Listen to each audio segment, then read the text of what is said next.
ನಮಸ್ಕಾರ ಸರ್. ನೀವು ಫೋನ್ ಮಾಡಿದ್ರಲ್ಲ ಸರ್, ರಾಯರ್ಗೆ ಒಂದು ಪವಾಡ ನಡೀತಂತ, ಅದ್ರ ಬಗ್ಗೆ ಒಂದ್ ಸ್ವಲ್ಪ ನಮ್ ವೀಕ್ಷಕರಿಗೆ ಹೇಳಿ ಸರ್, ಅವ್ರು ಕಾಯ್ತಾ ಇದ್ದಾರೆ.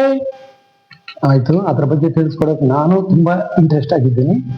ಯಾಕೆ ಅಂತಂದ್ರೆ ರಾಯರ ಪವಾಡ, ಮಹಿಮೆ, ರಾಯರ ಶಕ್ತಿ ಏನು ಅನ್ನೋದು ಭಕ್ತರಿಗೆ ಸಾಧಾರಣವಾಗಿ ಆಲ್ರೆಡಿ ತಿಳಿದಿದೆ.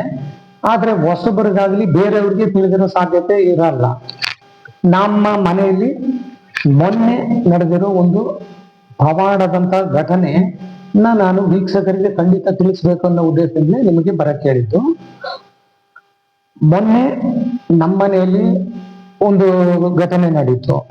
ಆ ಘಟನೆ ತಿಳಿಸೋದಕ್ಕಿಂತ ಮುಂಚೆ ನಾನು ಸ್ವಲ್ಪ ನಮ್ಮ ಚಾನೆಲ್ನಲ್ಲಿ ಪವರ್ ಆಫ್ ಮಂತ್ರಾಕ್ಷತೆ ಅಂತ ರಾಘವೇಂದ್ರ ಸ್ವಾಮಿಯ ವಿಡಿಯೋಗಳನ್ನ ನಾನು ಹಾಕ್ತಾ ಇರ್ತೀನಿ ಯೂಟ್ಯೂಬ್ನಲ್ಲಿ, ಮತ್ತೆ ಇನ್ಸ್ಟಾಗ್ರಾಮಲ್ಲೂ ಕೂಡ ಬರ್ತಾ ಇರುತ್ತೆ. ಅದನ್ನ ನೀವು ಮಿಸ್ ಮಾಡದೆ ನೋಡಿ. ಹಾಗೆ ಹೊಸಬರಾಗಿದ್ರೆ ಸಬ್ಸ್ಕ್ರೈಬ್ ಮಾಡಿ. ಕೆಲವರು ಆಲ್ರೆಡಿ ಸಬ್ಸ್ಕ್ರೈಬ್ ಮಾಡಿದ್ದಾರೆ, ಅವ್ರಿಗೆ ನನ್ನ ಧನ್ಯವಾದ. ಅದೇ ರೀತಿ ರಾಯರ ಶಕ್ತಿ ಎಂಥದ್ದು ಅನ್ನೋದನ್ನ ಈಗ ನಿಮ್ಗೆ ತಿಳಿಸುವಂತ ಪ್ರಯತ್ನನ ಮಾಡ್ತೀನಿ. ಮೊನ್ನೆ ನಮ್ಮ ಮನೆಯಲ್ಲಿ ಈಗ ತಾನೇ 1 ತಿಂಗಳ ಮುಂಚೆ ನಮ್ದು ಗೃಹ ಪ್ರವೇಶ ಆಗಿ ನಾವು ಹಳೆ ಮನೆಯಿಂದ ಈ ಮನೆಗೆ ಶಿಫ್ಟ್ ಆದಾಗ ಒಂದು 5 ಗ್ರಾಮ್ 6 ಗ್ರಾಮ್ ಚಿನ್ನ ಇರ್ಬೋದು, ಅದನ್ನ ಒಂದು ಕವರ್ ಅಲ್ಲಿ ಕಟ್ಟಿ ಮಡಗಿದ್ರು ಅಂತ ನಮ್ಮ ಮನೆಯವರು ಹೇಳಿದ್ರು. ಅವರು ಈ ವಿಡಿಯೋದಲ್ಲಿ ಬರೋಕ್ಕೆ ನಾಚಿಕೆ ಪಟ್ಕೊಂಡು ಅವ್ರು ಬರ್ತಾ ಇಲ್ಲ, ಆದ್ರಿಂದ ನಾವು ಅವ್ರನ್ನ ಕರೆಸ್ತಾ ಇಲ್ಲ.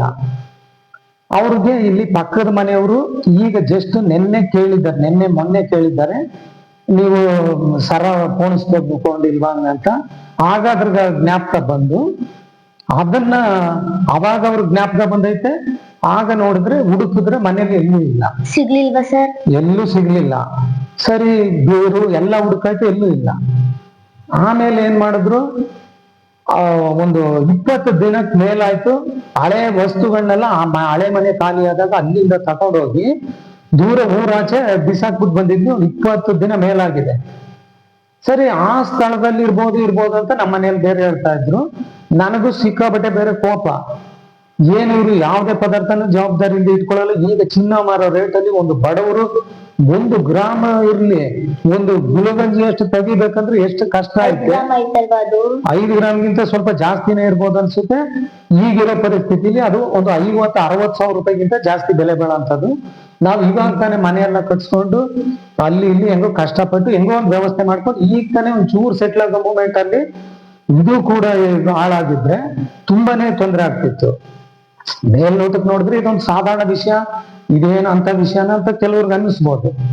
ಆದ್ರೆ ನಮ್ ಪ್ರಕಾರ ಇದು ತುಂಬಾ ಮುಖ್ಯವಾದ ವಿಷಯ. ಇದು ಸಿಕ್ಕಿರೋದು ರಾಯರ ಮಹಿಮೆಯಿಂದ ಅನ್ನೋದು ನನಗೆ ಯಾವ ಅನುಮಾನವೂ ಇಲ್ಲ. ಅದಕ್ಕೆ ಕಾರಣ ಏನಂದ್ರೆ, ನಾವು ಇಲ್ಲಿಂದ ಹುಡುಕೊಂಡು ಅಲ್ಲಿ ಊರಾಚೆ ಎಸ್ತಿದ್ವಲ್ಲ ಕಸ, ಆ ಜಾಗದಲ್ಲಿ ಹೋದಾಗ ಅಷ್ಟು ದೊಡ್ಡ ಕಸದ ರಾಶಿಯಲ್ಲಿ ನಾವು ಅದನ್ನ ಒಂದು ಸಾಧಾರಣ ಕವರ್ ಅಲ್ಲಿ ನೋಡಿ, ಬರೀ ಜಸ್ಟ್ ಈ ಕವರ್ ಒಳಗಡೆ ಹಾಕಿ ಕಟ್ಟಿ ಇಟ್ಟಿದ್ವಿ. ಈ ಕವರ್ನ ಅಷ್ಟು ಕಸದ ರಾಶಿಲಿ ಹುಡುಕಿ ತೆಗಿಯೋದು ಎಷ್ಟು ಕಷ್ಟ ಅಂತ ಯೋಚನೆ ಮಾಡಿ ನೋಡಿ. ಅದು 100 ಜನ ಅಲ್ಲಿ ತಿರುಗಾಡೋಂತ ಜಾಗ. ಮತ್ತೆ ಅದರ ಮೇಲೆ ಏನಾದ್ರು ತಂದು ಸುರಿದು ಬಿಟ್ರೆ ಆಗ್ಲಿ, ಅದ್ರೊಳಗಡೆ ಆಗ್ಲಿ ಹುಡುಕಿ ಕಂಡಿಡಿಯೋದಂತೂ ಸಾಧ್ಯನೇ ಇಲ್ಲ, ಅಷ್ಟು ಕಷ್ಟದ ವಿಷಯ ಅಂತ. ಇದು ನಾವು ಹೋಗಿ ಜಸ್ಟ್ ಅಲ್ಲಿ ನಿಂತ್ಕೊಂಡೆ ಅಷ್ಟೇ. ನಮ್ಮನೆಯವರು ರಾಯರೇ ಹೆಂಗಾದ್ರೂ ತೆಗೆದು ಕೊಟ್ಬಿಡಪ್ಪ ಅಂತ ಬೇಡ್ಕೊಳ್ತಾವಳೆ ಮನ್ಸೊಳಗಡೆ, ನನ್ಗೆ ಹೇಳಿಲ್ಲ. ನಾನು ಹೋಗಿ ಬೈಕ್ ನಿಲ್ಸ್ಬಿಟ್ಟು ಬೈಕಿಂದ ನಾನು ಇಲ್ಲೆಲ್ಲ ಅಲ್ಲೇ ಕೂತ್ಕೊಂಡಿದ್ದೀನಿ. ಕೂತ್ಕೊಂಡು ನಾನು ಮನಸ್ಸೊಳಗಡೆ ನನ್ಗೆ ಇಂಟ್ರೆಸ್ಟ್ ಇಂದ ಇದ್ರು, ರಾಯರೇ ಹೆಂಗಾದ್ರೂ ಸಿಗೋ ರೀತಿ ಮಾಡಪ್ಪ, ಇಲ್ಲಿ ಹೋದ್ರು ಬೇರೆ ಇವಳಿಗೆ ಇನ್ನೂ ಆರೋಗ್ಯ ಹದಗೆಡೋ ಚಾನ್ಸ್ ಇರುತ್ತೆ. ಮೊದ್ಲೇ ಸ್ವಲ್ಪ ಆರೋಗ್ಯ ಸರಿ ಇಲ್ಲ, ಅದ್ರಲ್ಲಿ ಇನ್ನೂ ಏನಾರ ಅನಾರೋಗ್ಯ ಇದನ್ನ ನೆನ್ಸ್ಕೊಂಡು ಬೇರೆ ಫೀಲಿಂಗ್ ಸ್ಟಾರ್ಟ್ ಆಗಿ ಇನ್ನೂ ಅನಾರೋಗ್ಯ ಆದ್ರೆ ತುಂಬಾ ಕಷ್ಟ ಆಗುತ್ತೆ ಅನ್ನೋ ಉದ್ದೇಶದಿಂದ ನಾನು 1 ಸೆಕೆಂಡ್ ರಾಯರ್ನ ನೆನ್ಸಿ ಇನ್ನೂ ಮುಗಿಸಿಲ್ಲ, 10 ಸೆಕೆಂಡ್ ಅಷ್ಟೇ. ಈಗ ನೀವೇನಾದ್ರೂ ಒಂದು ಪದಾರ್ಥನ ಬೀರುವುದಲ್ಲಿ ಎಲ್ಲಾದ್ರೂ ನೀವೇ ಇಟ್ಟಿದ್ರು ಕೂಡ ಅದನ್ನ ತರಬೇಕಾದ್ರೆ ನಿಮಗೆ ಕನಿಷ್ಠ ಅಂದ್ರೆ 10 ನಿಮಿಷಕ್ಕಿಂತ ಜಾಸ್ತಿ ಕೆಲವು ಸಲ ಬೇಕಾಗ್ಬೋದು, ಒಂದೊಂದ್ಸಲ ಹುಡುಕಿ ತೆಗಿಯೋದಕ್ಕೆ. ಅಂತದ್ರಲ್ಲಿ ಅಷ್ಟು ಕಸದ ರಾಶಿ ಒಳಗಡೆ ಹೋದ ತಕ್ಷಣ ನಿಮ್ಗೆ ಹೋಗಿ ಹಿಂಗೆ ತಗೊಂಡು 10 ಸೆಕೆಂಡ್ ಅಷ್ಟೇ, ಹಿಂಗ್ ಹೋದ ತಕ್ಷಣ ಹಿಂಗ್ ತಗೊಂಡ್ ಬರ್ತಾ ಇದ್ದ ನಗಾಡ್ಕೊಂಡು. ನನಗೆ ಆಶ್ಚರ್ಯ ಆಗ್ಬಿಡ್ತು. ಆಗ ನಾನು ರಾಯರೇ ಇವಾಗ ತಾನೇ ನೆನ್ಸಿನ್ನು ಮುಗಿಸಿಲ್ಲ, ನಾನು ಇನ್ನು ಬೇಡ್ಕೊಂಡು ಮುಗಿದೇ ಇಲ್ಲ, ಅಷ್ಟರಲ್ಲಿ ತಂದಾಯ್ತು. ಅಂತ ಅದ್ಭುತವಾದ ಘಟನೆ ಇದು. ಬೇರೆಯವರು ನೀವು ಏನಾರು ತಿಳ್ಕೊಳ್ಳಿ, ಕೋ ಇನ್ಸಿಡೆಂಟ್ ಅಂತನಾದ್ರೂ ತಿಳ್ಕೊಳ್ಳಿ, ಇಲ್ಲ ಸಾಧಾರಣ ಅಂತನಾದ್ರು ತಿಳ್ಕೊಳ್ಳಿ, ಅದೆಲ್ಲ ನಮಗ್ ಬೇಕಾಗಿಲ್ಲ. ನಮಗ್ ಒಟ್ಟಿನಲ್ಲಿ ಈಗ ಇದು ಸಿಗದೆ ಇದ್ದಿದ್ರೆ ಎಷ್ಟು ಕಷ್ಟ ಅನ್ನೋದನ್ನ ಮಾತ್ರ ನಾನು ಹೇಳಕ್ ಇಷ್ಟಪಡ್ತೀನಿ ಅಷ್ಟೇ. ಈಗ ಸಿಕ್ಕಿರೋದ್ರಿಂದ ನಾವೇನ್ ಅನ್ಕೊಳ್ತೀವಿ, ಇದೊಂದು ಸಾಧಾರಣ, ಇದೆಲ್ಲ ಏನ್ ವಿಷಯ, ಇದು ಮಾಮೂಲಿ ಅಂತ ಅಂತೀವಿ. ಅದೇ ಸಿಗದೆ ಹೋಗಿದ್ರೆ ಎಷ್ಟೊಂದು ಕಷ್ಟ ಆಗ್ತಿತ್ತು. ನಾವು 60,000 ರೂಪಾಯಿ ಸದ್ಯದ ಪರಿಸ್ಥಿತಿ ಅಂದ್ರೆ ಎಷ್ಟು ಕಷ್ಟ ಆಗುತ್ತೆ. ಈಗ ನಿಮಗ್ ಬೇಕಂದ್ರೆ ನಾನು ಆ ಸ್ಥಳ, ಇದು ಯಾವ ರೀತಿ ಇದೆ ಅನ್ನೋದನ್ನು ತೋರಿಸ್ತೀನಿ. ಈ ಚಿನ್ನ ಇದು ಏನು ಅನ್ನೋದನ್ನು ನಿಮ್ಗೆ ಈಗ ವಿಡಿಯೋ ಮಾಡಿ ತೋರಿಸ್ತೀವಿ. ಅದ್ರಲ್ಲಿ ನೋಡಿ ನಂತರ ಹೋಗ್ಬಿಟ್ಟು ಬಂದು ನಿಮ್ಗೆ ತಿಳಿಸ್ತೀವಿ.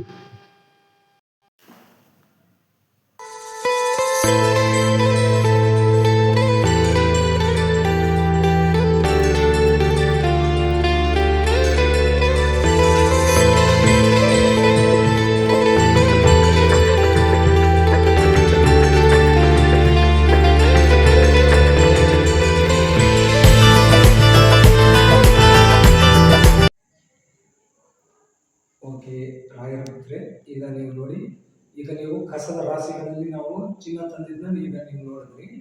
ಅಷ್ಟು ಸಣ್ಣ ಪ್ಯಾಕೆಟ್ನ ಅಷ್ಟು ಕಡಿಮೆ ಸಮಯದಲ್ಲಿ ಅಷ್ಟು ಕಸದ ರಾಶಿಯಿಂದ ಸಿಕ್ಕಿದ್ದು ನನ್ನ ಪ್ರಕಾರ ರಾಯರ ಪವಾಡ, ರಾಯರ ಮಹಿಮೆ. ಅದು ಸಿಗದೇ ಇದ್ದಿದ್ರೆ ನಮಗೆ ತುಂಬಾ ತುಂಬಾ ಕಷ್ಟ ಆಗ್ತಿತ್ತು. ಮತ್ತೆ ಇದೇ ಸಮಯದಲ್ಲಿ ನಾನು ನಿಮ್ಗೆ ಇನ್ನೊಂದು ವಿಷಯ ತಿಳಿಸ್ಕೊಳಕ್ಕೆ ಇಷ್ಟಪಡ್ತೀನಿ. ಈ ಕೆಲವರು ಇದರಲ್ಲಿ ವಿಡಿಯೋಗಳಲ್ಲಿ ಗಂಧದ ಕಡ್ಡಿ ಹಚ್ಬಾರ್ದು, ಪೂಜೆ ಮಾಡಬಾರ್ದು ಅಂತ ತಿಳಿಸ್ತಾ ಇರ್ತಾರೆ. ಅದೇನೋ ನನಗೆ ಸರಿಯಾಗಿ ಗೊತ್ತಿಲ್ಲ. ನನಗೆ ಗೊತ್ತಿರೋದಲ್ಲ, ಗುರುಗಳನ್ನ ನಮಸ್ಕಾರ ಮಾಡೋದು ನನ್ನ ಜೀವನೇ ರಾಘವೇಂದ್ರ ಸ್ವಾಮಿಗೆ ಗೊತ್ತೇ ಇಟ್ಟು ನಾನು ಜೀವನ ಮಾಡ್ತಾ ಇದ್ದೀನಿ. ನನಗದು ಸರಿಯೋ ತಪ್ಪ ಗೊತ್ತಿಲ್ಲ. ತಪ್ಪಾಗಿದ್ರೆ ರಾಯರ ಭಕ್ತರು ದಯವಿಟ್ಟು ಕ್ಷಮಿಸಿ ಹಂಗಂತ ಕೇಳ್ಕೊಳ್ತಾ, ಮತ್ತೆ ಅದೇ ಸಮಯದಲ್ಲಿ ನಾನು ಕೆಲವು ಸಮಾಜಕ್ಕೆ ಉಪಯೋಗ ಆಗುವಂಥ ವಿಡಿಯೋಗಳನ್ನ ಮಾಡ್ತಾ ಇದ್ದೀನಿ. ದಯವಿಟ್ಟು ನೀವೆಲ್ಲರೂ ನೋಡಿ ನನಗೆ ಸಪೋರ್ಟ್ ಮಾಡಿ, ಚೆನ್ನಾಗಿದ್ರೆ ಸಬ್ಸ್ಕ್ರೈಬ್ ಮಾಡಿ, ಲೈಕ್ ಮಾಡಿ, ಶೇರ್ ಮಾಡಿ ಅಂತ ಕೇಳ್ಕೊಳ್ತಾ ಮತ್ತೊಮ್ಮೆ ಧನ್ಯವಾದಗಳನ್ನ ತಿಳಿಸ್ತಾ ಇದ್ದೀನಿ. Thank you.